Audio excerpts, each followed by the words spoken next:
Okay, now I want to talk about bullying, but not the cyberbullying. Um, Talking about the Rutgers student Clemente. There's so much to say, but there's a lot that has been said already, and I won't go back and backtrack that because that's not what I want to do. I just want to give my take on it. First of all, I want to say that I am very sorry to hear about anyone committing suicide for whatever reason. Anytime you want to take your own life, there's a lot going on in your head. There are a lot of some spur of the moment suicides. I haven't done a deep research on that. How many has actually contemplated for a while, but I do believe that from my own experience, I do know that it's not a sudden thought and then it's done immediately. It's a thought, starts out as I always say a seed, then it goes on, and then it grows and take root.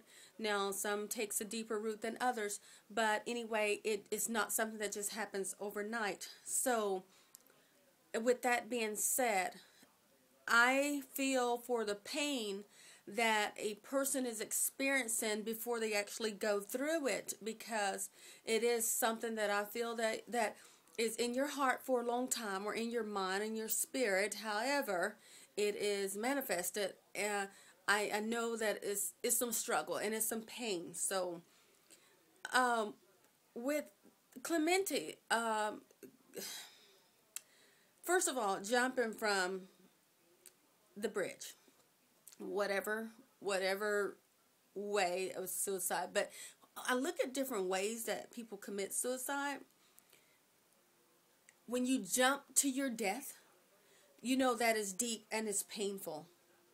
But you don't care anymore because you feel that it's about to be over. I'm going to experience this pain, but this pain cannot compare to the pain that I feel every day. That is very deep, and it's something that I like to look at and explore at times. But anyway, let me go on to what I was saying, because I can go on and on in that direction. For whatever reason, we know the reason that they said he committed suicide. And this is the Rutgers University student. We know for what the reason that they say he was caught. His roommate and a friend or whoever they were to him secretly taped him having relations with someone of the same sex. I don't really see it as being something that was done out of a hate crime. I could be wrong, and I stand I stand up to my opinion, and this is how I do. This is my opinion. So I feel that it was a crime out of stupidity, because there have been so many people videoed, and they were heterosexuals videoed together. Now, it would be kind of crazy to run around and say that, oh, they taped me because I'm in a sexual relationship and they taped the act. No, that was stupidity. They wanted to tape it and they wanted to show the world. Yeah, they probably thought, well, this is going to really get him because this is with another man. Yes, but I don't think it was done out of hate or towards a hate crime. Working in the field that I work in, I don't believe that it was hate crime, because it did not have all the pieces to say it was.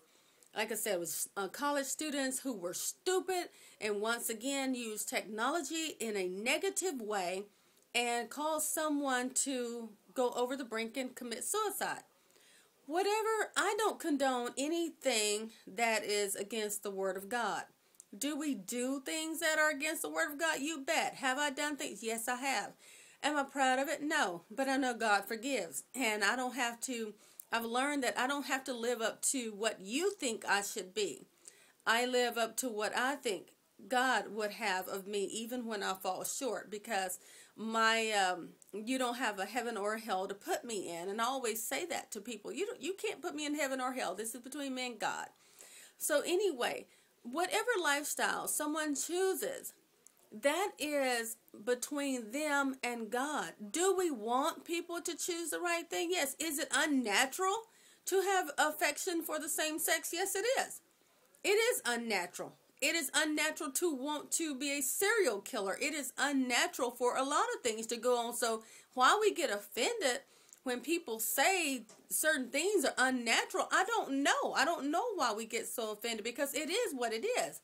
But the thing about it, it is not anyone's place to try to make someone turn their life around by doing something like exposing them to the world. What are you hiding? What skeletons are in your closet? When you open up your closet door, what bones are going to fall out? So it's not for any of us to judge. So many people have committed suicide because of what other people have said. So many relationships have been broken up because of what other people have said, have gotten into other people's business. If you have a problem with what someone is doing, pray for that person. Pray for yourself first. Pray and ask for forgiveness for yourself, and then you can pray for somebody else. But to drive somebody to the brink of suicide like that, it's wrong. I hate that Clemente didn't think that anything could get better, or that was the worst thing that could happen to him. He was young. He don't realize that, honey, there's a whole lot of things that will happen in life that you have to suck it up and go on. There's some dark nights that will come. I've had those. There's some things that you think like, oh my God, I'll never overcome this. But you will. The main thing is we have to stop letting that stuff fester in us, and then, spewing it over the world. What they did to him was 100% wrong. It was wrong.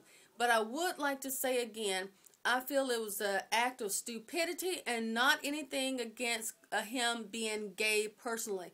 So if we want to pull together and talk about love, we need to love everyone for who they are. And again, let God fix them. Yeah, we all got some fixing, but it is not our if you are not led to, and I mean led, if the Spirit is not telling you to go talk to this person or to do whatever, then you don't do it. The Spirit would never tell you to expose somebody in their private time, what they're doing on their private time. It would never tell you to do that. But I do not think that was an act of someone hating on a person, on him because he was gay. I really don't.